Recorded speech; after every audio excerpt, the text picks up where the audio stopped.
the house band playing at like one of those little resorts or whatever, and Mhm. just started dancing and was very much a ham when I was younger with like the hairbrush and like making my parents. It's funny. There's videos of me like, thank you so much. Thank you everyone for coming. There's like two people there. Hello. How are you? Good. How are you? I'm doing well. I appreciate you doing this.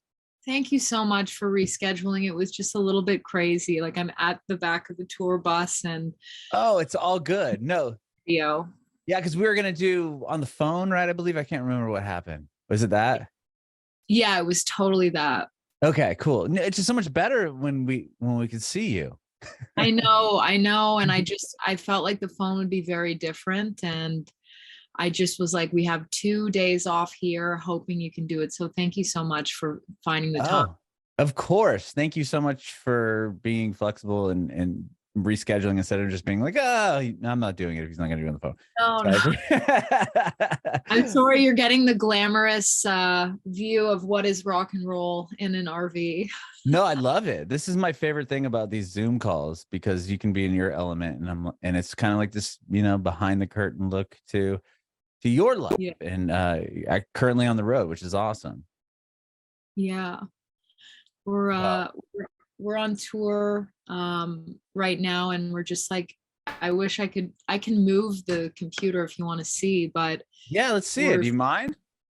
No, not at all. Let's check it out. Okay. I mean, it's very messy on the bus, but I'll just show you a view of what we're dealing with right now. Probably can't go that way. Here, I don't know if you can see. Oh, I hope the camera adjusts. It's bright. Oh yeah, there it goes. Whoa, you guys are like in a. Where is that? Looks like a national forest or something. Yeah, we're right on a river, and we had a few days off because of the hurricane. Oh, were you supposed to play Tech or Florida? Yeah, we canceled Orlando and Miami, but we're playing North Carolina tomorrow. Oh man, yeah, that's awful. I mean, aside from canceling the shows, were you guys anywhere near all that? There was a bit of rain, but not even close to what's happening over there. There's like sharks in the street. Oh yeah, it's insane. Yeah, I saw that. Yeah. Oh my gosh.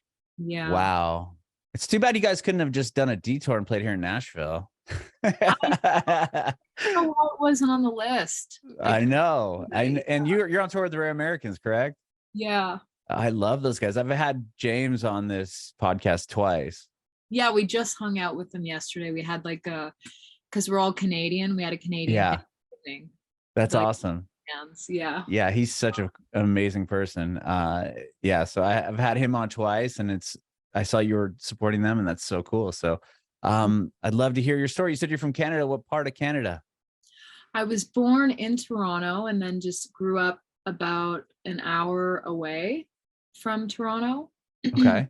Yep. And my dad's from, I guess he's Welsh, and my mom's Chinese. Her parents immigrated in the late 50s. And yeah, I just grew up, right away being connected to music at about 4 years old. Grew up on Beach Boys and the Beatles. And is that just from parents playing in the house, or?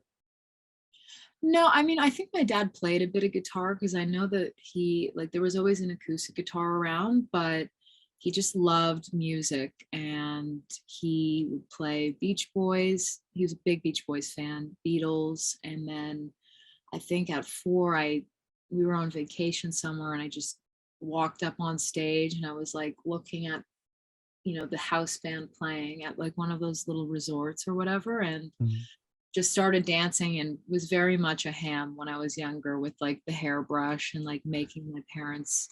It's funny. There's videos of me like, thank you so much. Thank you everyone for coming. There's like 2 people there. So, doing some crowd work. I have 4. Crowd work to the vegetables in the kitchen, Oh, that's funny. What about an instrument? Did you pick up an instrument at an early age or anything? A little bit of piano and then guitar at about 14. That's Okay. mainly how I write all my music on guitar. I'm not like by any means a Jimi Hendrix or anything like that, but it gets me by for writing. Right. I mean, a lot of people just use it as kind of a vehicle to write. There's not many shredders, right? Like, I mean, there are, but a lot of songwriters usually kind of just use it as a vehicle to put their songs together. Yeah, like the boys like in the band want me to play rhythm eventually on a few songs. I'm just kind of shy. It's like rock Okay. music, and I'm like, I better be like the best if I'm gonna play this, you know? So yeah, and I'm not quite there. I'm sure I could probably play chords, but to a metronome and sing, I'm like, it's got to be tight or else I'm not doing it. Oh yeah, that's a lot. Well, how'd you get that first guitar? What, and was it just the fact that you were into music that like Beach Boys and Beatles and stuff that you wanted to play guitar? You know, I actually was acting and I was in musicals growing up, and I did this small Canadian film. And part of the role was I had to sing and play guitar. I think I was 14. Like some Canadian film where I was like a fan of a super fan of this club for this actor. I won't tell Mhm. you the movie because it's very embarrassing. I was Oh, not I was gonna say, I want to go check this out. we're there.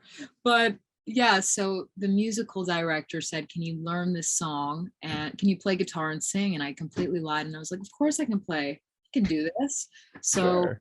I just got, I think, a guitar from a garage sale, like some lame. Sorry if it's slamming. The boys are going in and out. I'll tell them to be a bit Oh, more.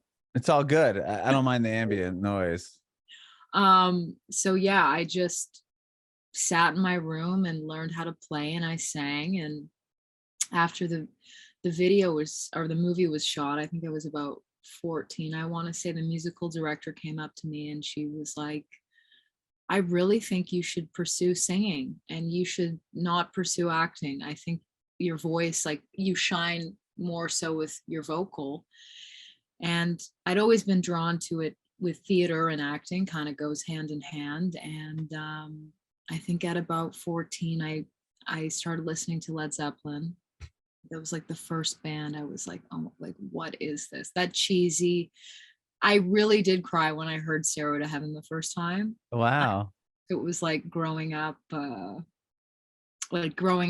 you know, beginning to understand a little bit deeper what life means at 14. Like there's a lot of hormones and emotions kind of pulsing through you. Everything's so life or death at that age. Of course. Yeah. And that was it for me. It was like Led Zeppelin, and then that just opened this whole realm of like everything, like Pink Floyd back to back, every Sabbath record, and I just was obsessed immediately. That's so cool. That's what an interesting route to go. I mean, instead of being like grabbing something newer, you know what I mean, to go from Zeppelin and then going through that catalog of Yeah. artists and like Pink Floyd and then into Black Sabbath and just kind of going that route instead of like whatever was the pop hit when you were 14 years old. No, I don't know. I think my dad, he's like a huge influence in my life in terms of like I really look up to him even now. And I think just my upbringing was a little strange. No cable. It was like Mm. you can watch VHS, my old VHS Star Trek tapes, and like listen to the Beach Boys. So it was a bit of brainwashing of like, this is the era that you need to learn, like, you know? So Interesting, sure. yes, I'm like, I know first generation Star Trek, like every episode. So I don't understand why, but that's just the way it was growing up, I guess. I don't know. That's so funny. Is that why it's the records, the 60s, 90s? The Is it 60s. pulled from the 60s stuff that you were influenced growing up? Yeah, and also it's like it's a bit of a nerdy reference to Jimi Hendrix. He has a song that was If Six Were Nine. Oh, sure. Okay.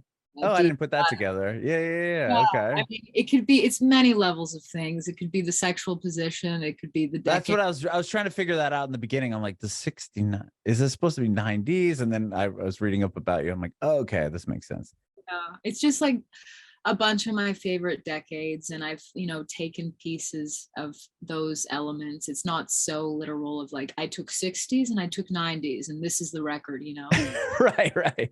Well, when you listen to it, it doesn't sound like that, but you can hear elements of both, decades of music within the songs, I feel like. Yeah, it's just a little play on words, I guess, and just I guess the product of my upbringing. Sure. Wow. Okay, so you were in this film. I know you don't want to talk about the film, but prior to getting that role, were you pursuing acting? Like, it sounds like that was definitely something that you were interested in, to land a role in a film. Yeah, I think I really loved, performing. Like I said, I just loved turning into characters or doing stuff like that. Just booked, commercials that paid for college, which was great. Like a couple of, McDonald's or pie commercials. I was like the pie girl throughout high school because people knew me as the pie person. And they called me Tenderflake. It was like that was the logo, or the company. Had to shake that off for about a decade, but Oh, so see, I don't get that, but they're only doing that because they're jealous that you were on TV and they weren't. I mean, they're so sweet. Yeah. I mean, school, right? Kids are funny. Yeah, funny. That's that's a good way to describe it. Especially like the TikTok world too, which I'm Oh sure my. it's like you just get like shredded online and you're like, who is this person? I shouldn't even be looking at them. And they're like 11 years old. And you're like, okay, you can just, you should not do Right.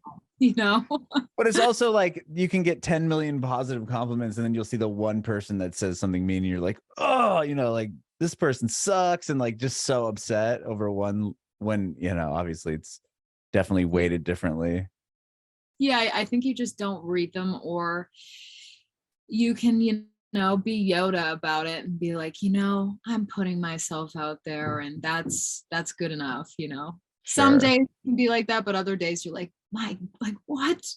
Who is this person? They're a child. A child is making me feel this way. Right. So at 14, when you start playing guitar and singing, well, what was that song you had to learn? Was it like a big song?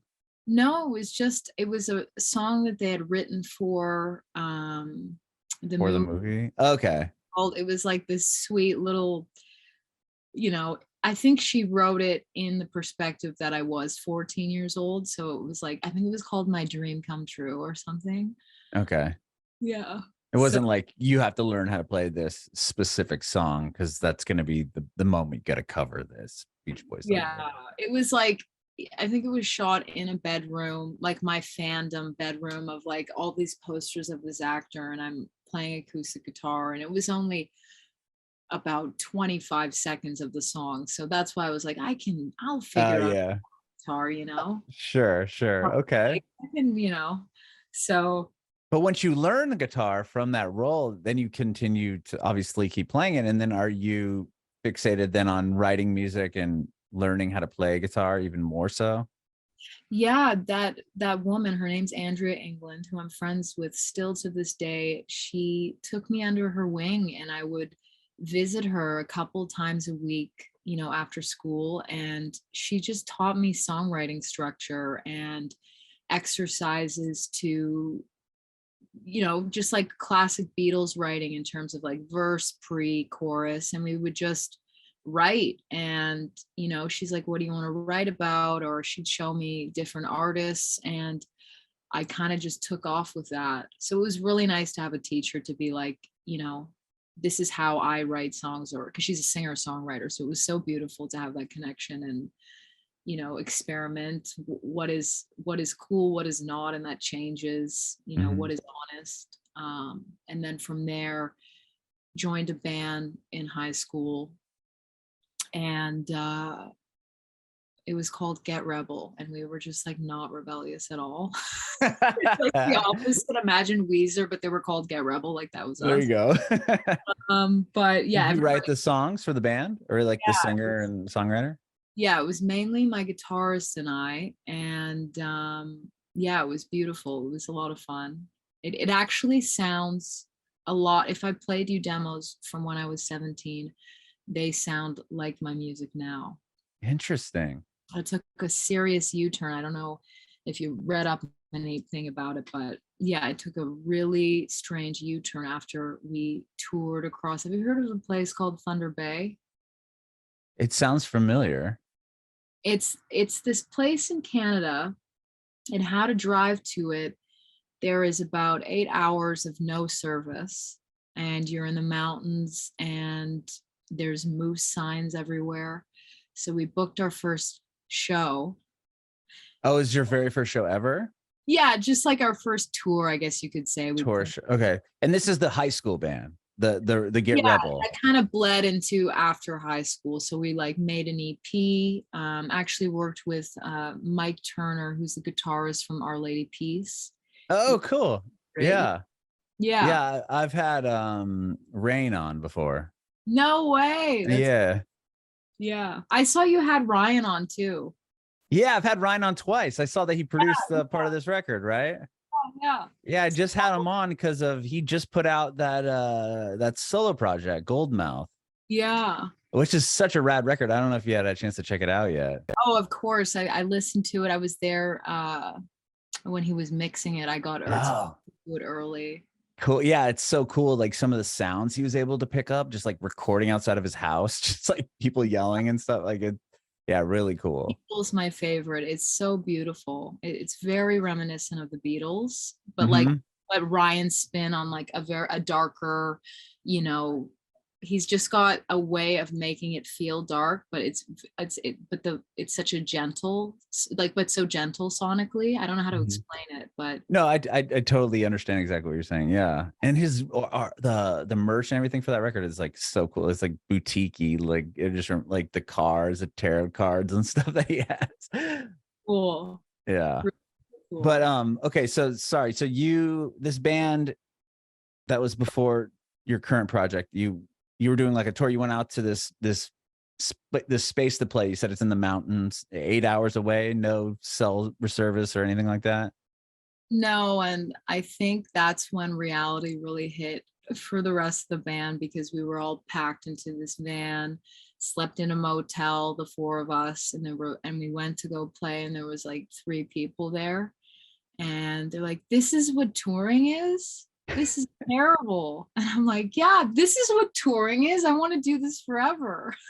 Oh, you were like stoked and optimistic about it, and everyone else is just like, really? We drove all the way for three people? I think the road life, it can be tough for sure, and it takes a certain person to be able to handle, Oh tight yeah. situations, no personal space, and just being conscious of, like, some people in the morning don't want to be like, "Hey, how are you? How you doing? Do you want a coffee?" Some people like Right. silence, and you have to just be able to live together. So that was the beginning of the end for that band. Okay. And you Um, said this, then you took a turn. I didn't hear about the turn. I'm curious now. yeah, I took a turn, and the band broke up, and my manager, I still have the same manager. He actually helped produce the record with Mike Turner. His name's Amir. Okay. And when they broke up, he said, Gwen, that's Gwen Yeah. Dillon. Sure. Yeah. Yeah. Um, uh, you know, I think you have to pursue like something else other than rock, because to hire a band to go on tour, it's really expensive. So have you thought about going more of a pop route? And Mhm. obviously that's not what I wanted to do, but around this time, Skrillex was pretty big, and I Mhm. really gravitated towards that harder EDM stuff. And now, knowing what I know now, it's metal. Yeah. He's a metal band, and it's essentially just taking that heaviness that he was connected to, and making it more of an electronic. He created in my opinion, he created a new genre and a new sound in terms of really pushing that type of production. It was a Oh big, yeah. I yeah, mean, a really, lot. Yeah, he went from the band he was in into doing that, and it's so this. Well, it's very similar. mhm. I remember somebody. I used to work on the radio, and we had Tommy Lee.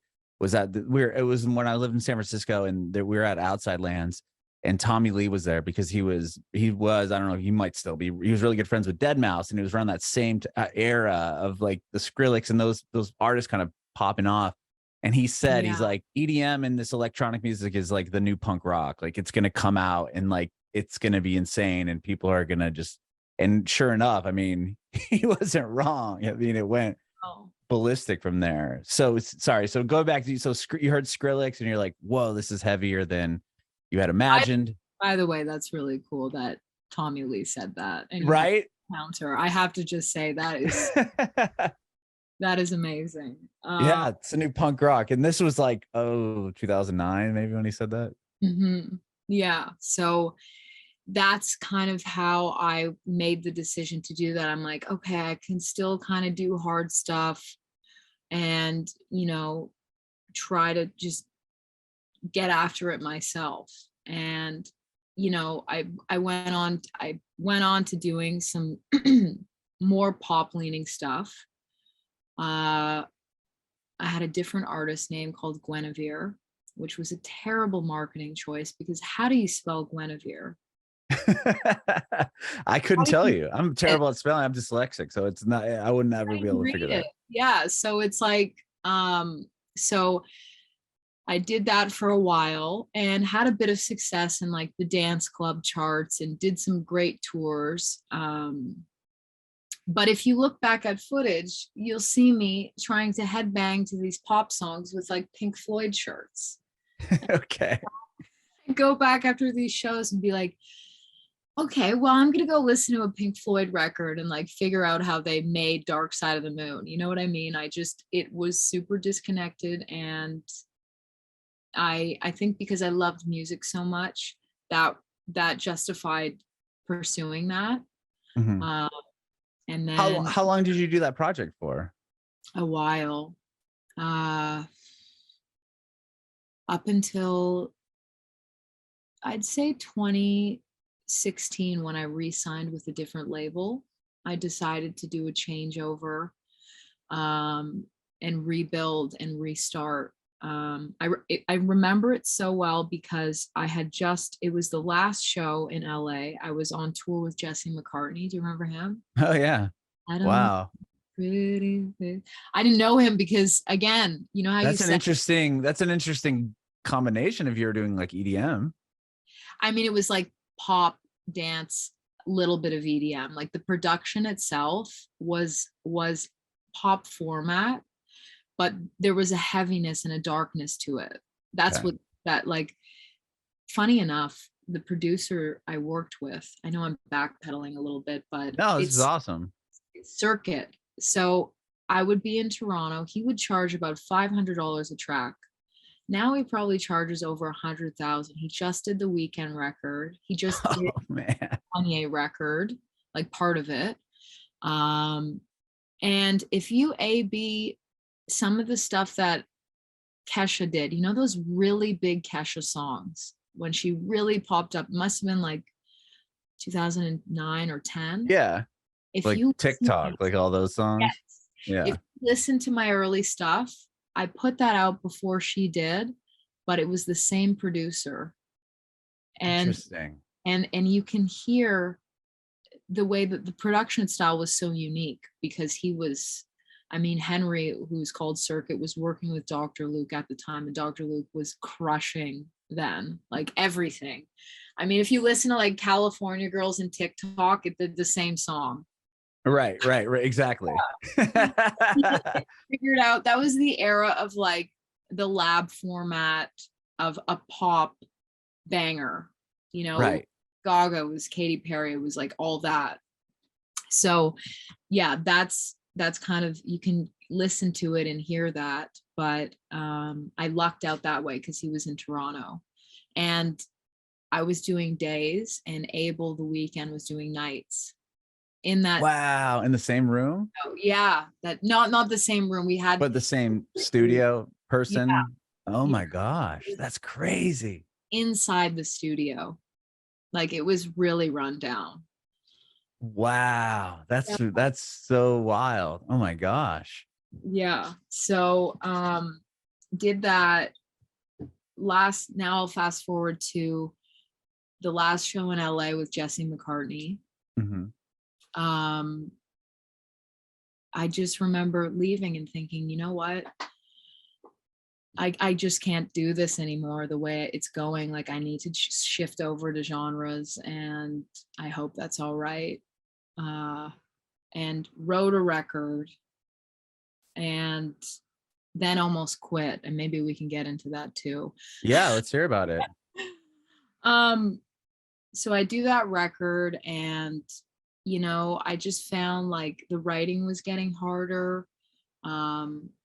It wasn't quite the right sound I found in terms of what I was really after. And then I was like, had a serious relationship, was kind of settling into Toronto a bit more, kind And of this was, sorry, not to interrupt you, but this is before DYLYN started? Yes. Okay, Well, so this is after the EDM project, and before this band that you're currently in. Yes. Your project now. I dropped one EP as DYLYN, and then right before that, like after that, I almost quit. Okay. That was like, this is still not the thing. Like, I've switched genres now, and I'm still feeling quite disconnected. Okay. And I don't want to do this. So it was kind of a moment of like, you have to ask yourself, like, what are you doing this for? And like, your connection to songwriting and sonics is like very far away. And are you an artist? Like, I'm sure many people go through that as musicians, as artists, as like just life in general. And so in a serious relationship, and two paths were presenting themselves, right? You kind of have those moments in your life of like, are you going to continue doing this, or are you going to, I guess, give it up and shift careers? Sure. Yeah. So that year I barely sang, and I get a call from my label. As I swear, I'm telling you, I was going through so many strange health problems. My parents had split up the year before, and just helping, divorce is not a pretty thing. It's difficult. Yeah. I was having problems in my relationship, and then half my face went paralyzed, like for a month. Bell's palsy. Yeah, my brother-in-law, they thought he had that. Yes, and they can't figure out how one gets it. It's like stress induced, or it's like this weird draft. Like, the doctor's like, oh, you probably kept the window open, or you were walking outside with wet hair. I'm like, that seems like, that doesn't seem like it would cause that, but yeah, we'll go with it, I guess. Whoa, oh my gosh. But it came because you can't even tell. I mean, it just came back. Because I think 99%. I think when I get tired, this kind of happens sometimes. That happens to me too, and I don't think I have it. But wow, yeah, he had that same thing, but it turned out to be something way worse. But he's all right. Okay. Yeah, he had like a clot in here, and it was the whole thing. But like, that's what they thought in the beginning was the Bell's palsy thing. Yeah, it's more common than one thinks. I had never heard of it before. And I had to wear an eye patch for a month, and I was like, okay, well, maybe I really can't be pursuing music, because like this is gone and I'm drooling now on one side. It was very strange. Yeah. And then, okay, this is getting really intense, but I was shooting a music video to wrap up that EP, and a wine glass broke while we were shooting, and it went through my wrist while we were shooting. It was just like freaky shit was happening. Oh my God. Just very strange. You're doing something wrong, or your body something's going on. But I think it was like the decision to quit. And then, as I swear, it was right around the time I was like, you know what? I think I'm just going to pursue interior design or something. I was like, I'll just do something else. Renovate. I was like working construction and going to school for interior design because nothing was really happening. And then my label calls and they go, your song's starting to do really well. I'm like, what? What are you talking about? We've like promoted this a little bit. And the song about my parents going through a divorce, it's called Secret, Uh-huh. started really bubbling up online in the like this anime community called Gacha, the Gacha community. And now it's like surpassed 300 million streams on YouTube, on mainly on YouTube, TikTok, and then I think before TikTok was purchased, it was called like Song Musically. or Music. Musically, yeah. Yes, so it was really doing well there.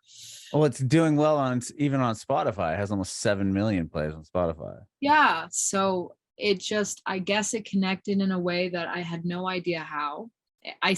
It just did it itself. Wow. I wish it Yeah. was like a beautiful story of like, and then I played the song and no, But it doesn't matter. I mean, it connected with people, and yeah, I've heard there's a couple other artists I've interviewed that had a similar experience where it was like a YouTube channel just started using their song that had millions of followers in a similar way, like an anime or a video gaming channel, and then it was just like their music just skyrocketed, yeah. and it gave them a career. I mean, not that they were working really hard prior to that, but it was like the little bump that they needed to keep going. You know what? It helped me recoup so much and give me the opportunity to even make this record now.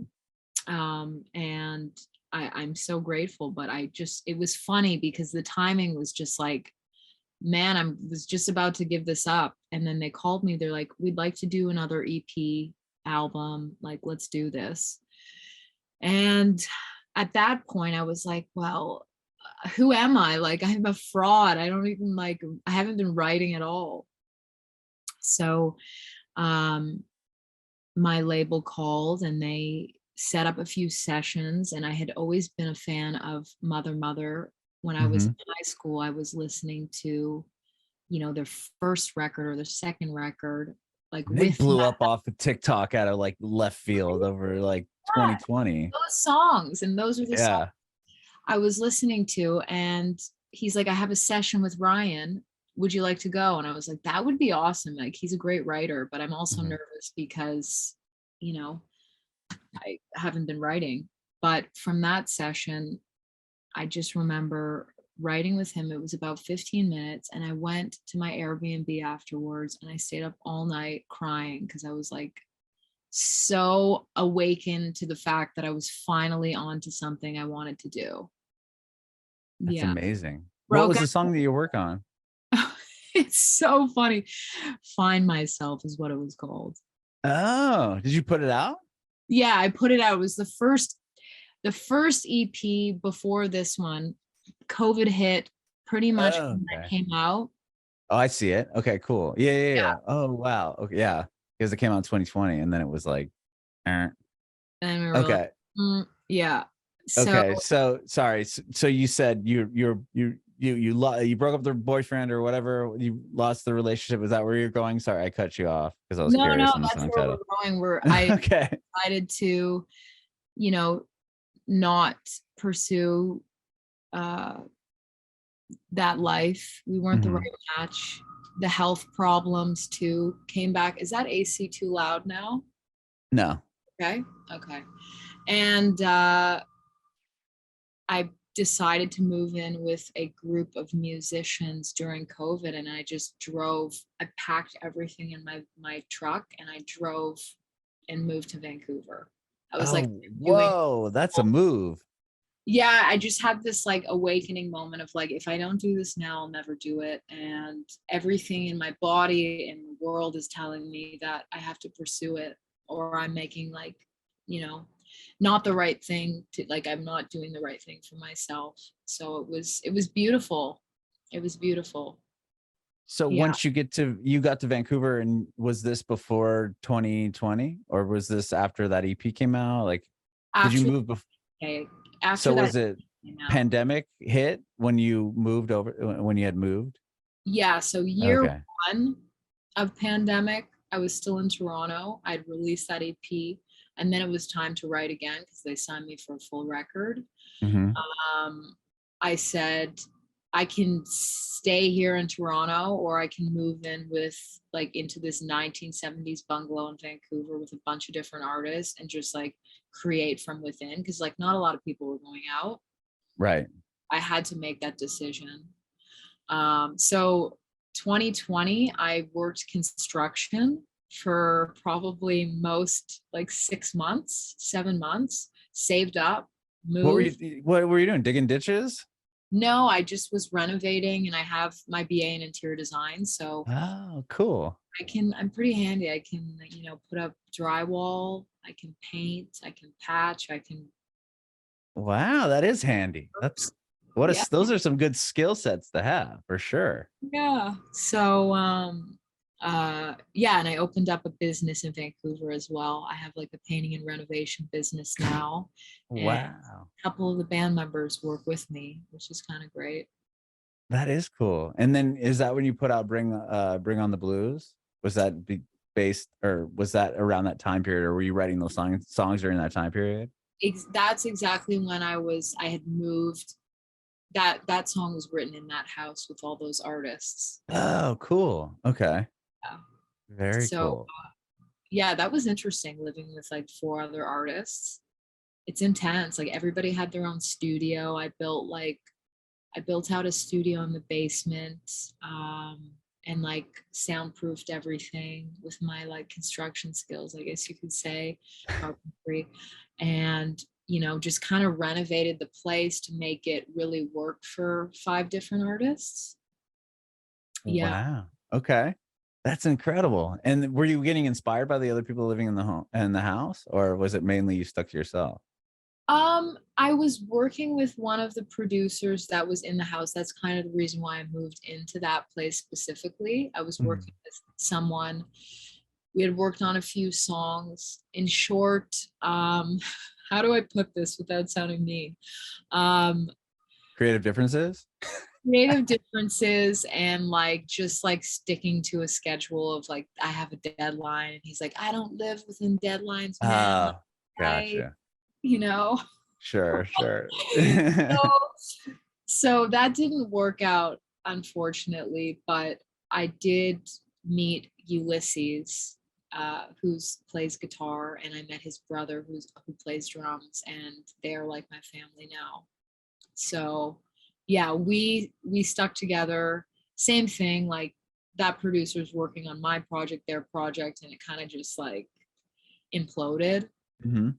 So it's nice to, you know, have connected with them. And then I just started looking for other writers that were in Vancouver. I'd worked with Ryan, and he was like, you need to get out of this situation. You should probably, you know, look for other producers to work with. So he was really nice and helped me with a bunch of the record. And Parker Bossley, who is in Hot Hot Heat. Do you remember Mhm. Hot Hot Heat? Yeah, oh yeah, I love how he Yeah, he's super talented. So between him and Ryan, like is he in Canada? I didn't know that they're not a Canadian band, are they? I think, well, Oh, Steve Bays is Canadian. Yeah, I've worked with Steve too.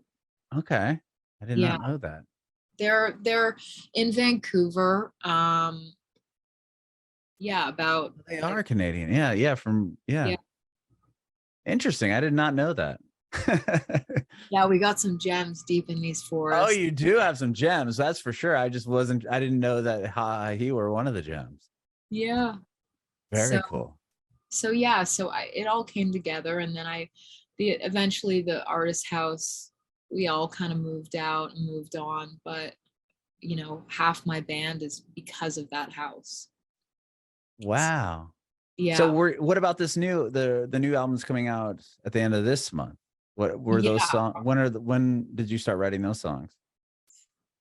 Early last year. Oh, So okay. sorry, early This this year? is it this? Time's so I time's don't so know what's going on. confusing nowadays. I know. Yeah. No, last year. That makes sense. I was on tour in January of this year. Man, time flies. Yeah, it does. Whoa. Uh, yeah. So yeah, it took me about a year to write and mix everything, and I'm already like, as soon as this tour is over, I have, you know, 6, 8 songs to cut and produce already. So Wow.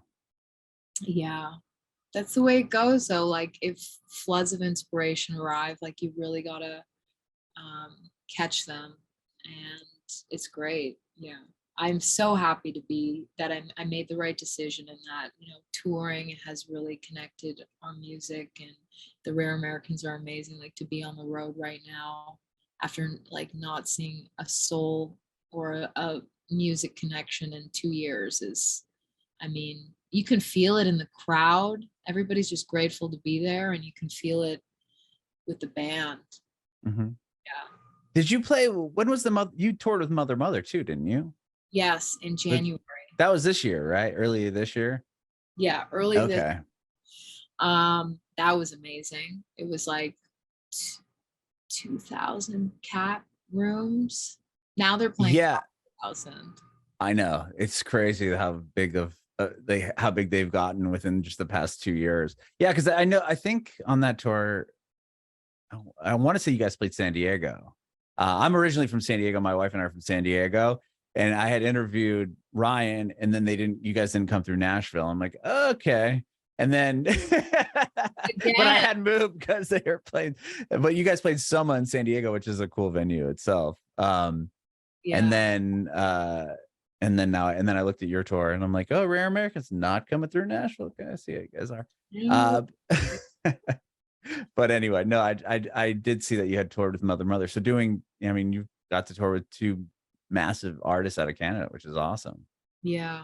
Yeah, it's been great. And like just the fan response as well. Both bands have such beautiful fans, very welcoming. And just so happy to do it. It's just great. And both teams are so nice. Like to watch Mother grow so like astronomically, and just to watch them go on stage beforehand, because they've been doing it for a long time. Mhm. They appreciate it so much. Every single band member is present and they're like, wow, like we're doing it. I think they just have a very great appreciation, but they've grinded.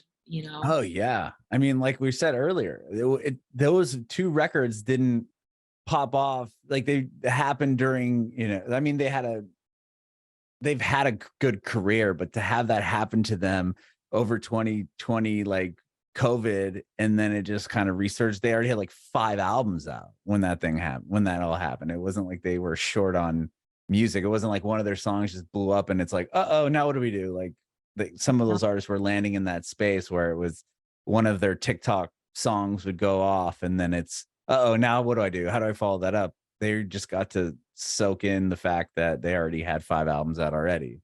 Yeah, and consistently, like he's a songwriting master. He really has taught me so much. Like spending that year in the studio with him made me a better singer, a much better singer. and he really challenged me as a writer, because he's so fast in the room that you're just like, man, I need to get better. So yeah, but to watch them go on tour with Imagine Dragons, just pass is like, Yeah. somebody deserves it. It's them. Like it's so good to see. Amazing. So amazing. Well, congratulations to you. I mean, and all the success and the album coming out. That's really exciting. You'll be back from tour when the album release. Yeah, I think it's yeah. A day later. We'll probably be driving for a very long time. It'll be out, and then I'm very excited about the single that's coming out with it. It's called Just a Boy. Awesome. One of my favorites on it. It's kind of has a lot of a Bowie influence in some of the guitar tones, and yeah, you'll hear that, I guess, that 60s part of the record. Incredible. Yeah. I can't wait to hear it. And thank you so much for doing this today. I really, really, really appreciate your time. Thank you. It was really nice hanging out, and maybe next time I'll show you around these. Yeah. Next time you should just play in Nashville. I know. I'm going to be booking a lot of touring next year. So awesome. Are you wearing a Slayer shirt, by the way? I am.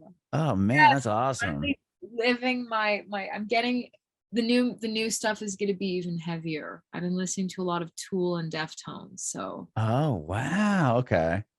I'm yeah. excited to hear that. Right now I love what you're doing, but I can't imagine if like, all right, heavier, dig it. Heavier, but not like Tool in the sense where I'm gonna just do like a 13-minute bridge. Like that's not Okay. years to even understand Tool. Like that early 90s stuff. I just started getting it now. You're like, You know? okay, I understand this 9.5 minute song now. Yeah, just like where it's going, you know. Right. I can't like these guitar tones are sick, but I don't get the writing, you know. Right. Well, I appreciate it. I have one more question before I let you go. I want to know if you have any advice for aspiring artists. Yes. I think you really got to follow your truth meter because it can stray you big time, and listen to that inner voice in terms of who you want to be. That's such a hard question to answer. Like, who are you as an artist is so difficult. It changes all the time. So just don't just be a yes person, you know, be true to yourself in that sense. And I just wrote a song a couple months ago, or no, like a month ago, and it was, the line is, I don't need brilliance, you need resilience. So if you just keep grinding, you don't have to be a genius to you know, make music a career. You have to be committed and put the work in, especially in rock music. Like, you really got to tour, you really got to play, you really have to earn your place. And you know, I'm not uh, a genius when it comes to guitar playing or anything like that, but I'm a very hard worker. And if you can be a hard worker, like, there is a future for you. Just keep pushing and pushing, you know? Bringing it backward.